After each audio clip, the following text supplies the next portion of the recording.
Latest news के लिए subscribe करें, नीचे दिए गए रेड कलर के बटन पर क्लिक करके और वीडियो को लाइक करें और बेल आइकन को भी दबाएं ताकि हर न्यूज आप तक सबसे पहले पहुंचे। नमस्कार। लोकसभा चुनाव 2024 का चौंकाने वाला ओपिनियन पोल आया सामने। किसकी बनेगी लोकसभा में सरकार? क्या देश में सरकार बदलने वाली है?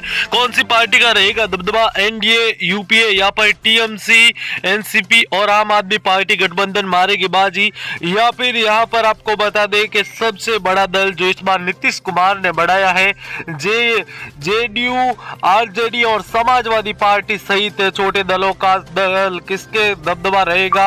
यह चार बड़े दल इस बार सियासी दबदबे में है। कौन सी पार्टी को मिलेगा प्रभाव? देश में इन दिनों सबसे ज्यादा चर्चा टीएनए की है, टीएमसी, एनसीपी और यहाँ पर आपको बता दें आम आदमी पार्टी का दल, शिवसेना और इसके साथ कई छोटे दल है जो शामिल है। ऐसे में लोकसभा की 543 सीटों पर क्या कुछ स्थिति रहेगी दोस्तों, पूरी जानकारी देंगे और वीडियो के बीच में देखने को मिलेगी आपको एक 50,000 रुपए की इनामी प्रतियोगिता, तो उसमें भाग जरूर लीजिए ताकि हम आपके सामने ऐसी अपडेट लेकर आते रहे। तो चलिए बिना समय गवाए आज आके इस वीडियो में जानेंगे ओपिनियन पोल। सबसे पहले दिल्ली की बात करेंगे। दिल्ली की 7 सीट है। एक बार फिर आम आदमी पार्टी को पछाड़ के सातों की 7 सीटों पर एनडीए भारतीय जनता पार्टी बाजी मारती हुई नजर आ रही है। दिल्ली में तीसरी बार लगातार कारनामा भाजपा करती हुई नजर आ रही है।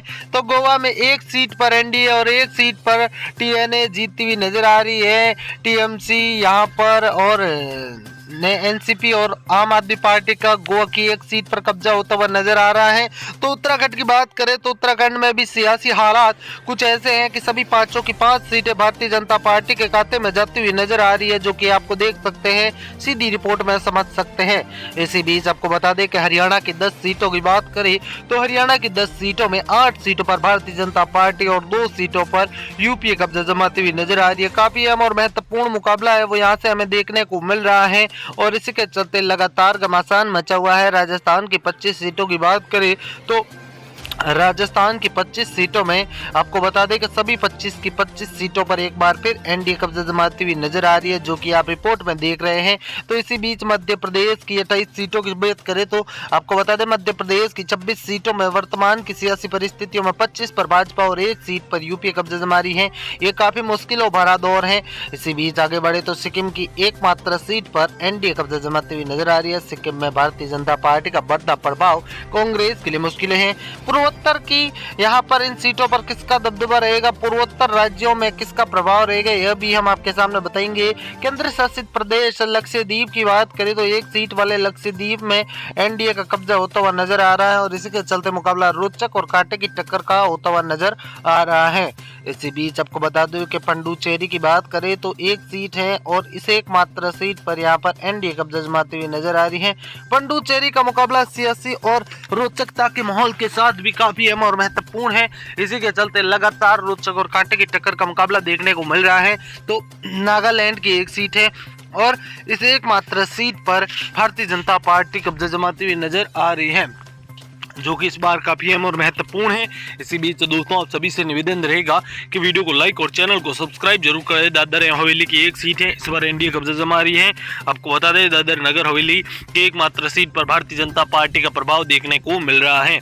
इसी बीच आपको बता दें दमन एवं दीप, जो अंडमान निकोबार दमन एवं दीप है, उसकी 1 सीट है और उस एकमात्र सीट पर यूपीए कब्जा जमाती हुई नजर आ रही है। काफी अहम और महत्वपूर्ण मुकाबला यहाँ से भी हमें देखने को मिल रहा है। ऐसे बीच आगे बढ़े तो दोस्तों हमारे पास लद्दाख आ जाता है। हाल में बने केंद्र शासित प्रदेश पर भारतीय जनता पार्टी का कब्जा है और एक बार फिर 24 के चुनाव में भी भारतीय जनता पार्टी अपना प्रभाव स्थापित करती हुई नजर आ रही है, यहाँ पर बढ़त लेती हुई नजर आ रही है। चंडीगढ़ की 1 सीट की बात करें तो इसे एकमात्र सीट पर एनडीए कब्जा जमाती हुई नजर आ रही है। आपको बता दें कि एक बार फिर यहाँ पर एनडीए का पिछली बार यहाँ पर कांग्रेस के अमरिंदर सिंह ने कांग्रेस ने जीत दर्ज की थी और इस बार एनडीए कब्जा जमा रही है। अंडमान निकोबार की बात करें तो दोस्तों आपको बता दें कि अंडमान निकोबार की एकमात्र सीट है और इस एकमात्र सीट पर एनडीए कब्जा जमाती हुई नजर आ रही है। दोस्तों आप सभी से निवेदन रहेगा कि वीडियो को लाइक और चैनल को सब्सक्राइब जरूर करें। वीडियो के बीच में 50,000 रुपए की इनामी प्रतियोगिता भी आपको देखने को मिलेगी।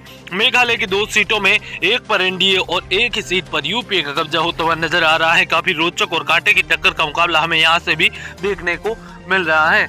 इसी बीच आगे बढ़े तो दोस्तों मणिपुर की 2 सीटें आ जाती हैं। मणिपुर की 2 सीटों की बात करें तो यहाँ पर एक सीट पर एनडीए और एक ही सीट पर यूपीए का कब्जा होता हुआ नजर आ रहा है। इस बार चुनावी और सियासी माहौल को देखते हुए काफी अहम अपडेट देखने को मिल रही है। अरुणाचल प्रदेश की बात करें तो 2 सीटों वाले अरुणाचल प्रदेश में इस बार एनडीए दोनों ही सीटों पर बाजी मारी है। पूर्वोत्तर भारत की जो राज्य हैं उनमें भारतीय जनता पार्टी का बढ़ता कद प्रभाव भाजपा के लिए एक अच्छी अपडेट है। इसी बीच उत्तर प्रदेश की बात करें तो सबसे बड़े राज्य उत्तर प्रदेश के 80 में से 72 सीटों पर जीत करके एक ऐतिहासिक जीत दर्ज करती हुई नजर आ रही है। एक पर यूपीए, एक पर टीएनए और 6 सीटों पर हैं वो जेआरएस जीतता हुआ नजर आ रहा है। तो वहीं आंध्र प्रदेश में 10 सीटों पर एनडीए, 13 सीटों पर यूपीए और टीएनए है वो भी यहाँ पर 2 सीटें जीतता हुआ नजर आ रहा है। जेआरएस यहाँ पर वो प्रदर्शन दोहराती हुई नजर नहीं आ रही है। पश्चिम बंगाल की 4 सीटों की बात तो 42 सीटों की बात करें तो 25 सीटों पर एनडीए जीतकर परचम लहरा रही है। तो एक सीट यूपीए और यहाँ पर अगर बात करें तो 16 सीटों पर यहाँ पर आपको बता दें कि यहाँ पर टीएनए जीत रहे हैं। तो वहीं असम की 14 सीटों पर भारतीय जनता पार्टी का कब्जा होता हुआ नजर आ रहा है। असम में भारतीय जनता पार्टी का प्रदर्शन वाकई काबिले तारीफ बताया जा रहा है। इसी बीच आपको बता दें कि आगे बढ़े तो हमारे पास महाराष्ट्र की 48 सीटें आ जाती हैं। महाराष्ट्र की 48 सीटों की बात करें तो 35 सीटों पर एनडीए कब्जा जमा रही है, 2 सीटों पर यूपीए और टीएनए है वो 8 पर और जेआरएस है वो 3 सीटों पर कब्जा जमा रही है। बिहार की 40 सीटों की बात करें तो 30 सीटों पर यहाँ पर आपको बता दें एनडीए कब्जा जमा रही है। तो 2 सीटों पर यूपीए और टीएनए है वो 1 पर और 7 सीटों पर जेआरएस जीतता हुआ नजर आ रहा है। बिहार नीतीश सरकार होते हुए भी बीजेपी प्रदर्शन है वो लगातार बढ़ता हुआ नजर आ रहा है। तमिलनाडु की बात करें तो 239 सीटों वाले तमिलनाडु में 13 सीटों पर एनडीए, 15 पर यूपीए, 5 पर टीएनए और 6 सीटों पर जेआरएस जीतता हुआ नजर आ रहा है। इस प्रकार से जिस प्रकार से देश में 4 धड़ों में अलग अलग बड़ी पार्टियां बैठ चुकी हैं उससे सीधा फायदा एनडीए को हो रहा है। तो गुजरात की 26 सीटों पर एनडीए का कब्जा होता हुआ नजर आ रहा है। इसी बीच उड़ीसा की 21 सीटों की बात करें तो 20 सीटों पर एक तरफा जीत दर्ज करती हुई नजर आ रही है भारतीय जनता पार्टी। तो 2 सीटों पर यूपीए और नजर आ रही है। तेलंगाना में एनडीए का यहाँ पर हल्का सा अच्छा प्रदर्शन देखने को मिल रहा है। इसी बीच आगे बढ़े तो दोस्तों आपको बता दें कि आगे हमारे पास एक और अहम और महत्वपूर्ण क्षेत्र आ जाता है। राज्य है झारखंड राज्य अपने आप में अलग है। यहाँ पर थर्ड फ्रंट का अच्छा प्रभाव रहता है विधानसभा चुनाव में, लेकिन यहाँ पर लोकसभा चुनाव में 13 सीटों पर एनडीए तो 1 सीट है वह यूपीए जीतती हुई नजर आ रही है। पंजाब की 13 सीटों में 5 सीटों पर एनडीए जीत रहा है। यहाँ पर भाजपा के लिए काफी बड़ी और महत्वपूर्ण चुनौती है। तो 5 सीटों पर ही यूपीए और 3 सीटें हैं वो टीएमसी के कब्जे में जाती हुई नजर आ रही हैं, टीएनए के खाते में जाती हुई नजर आ रही हैं।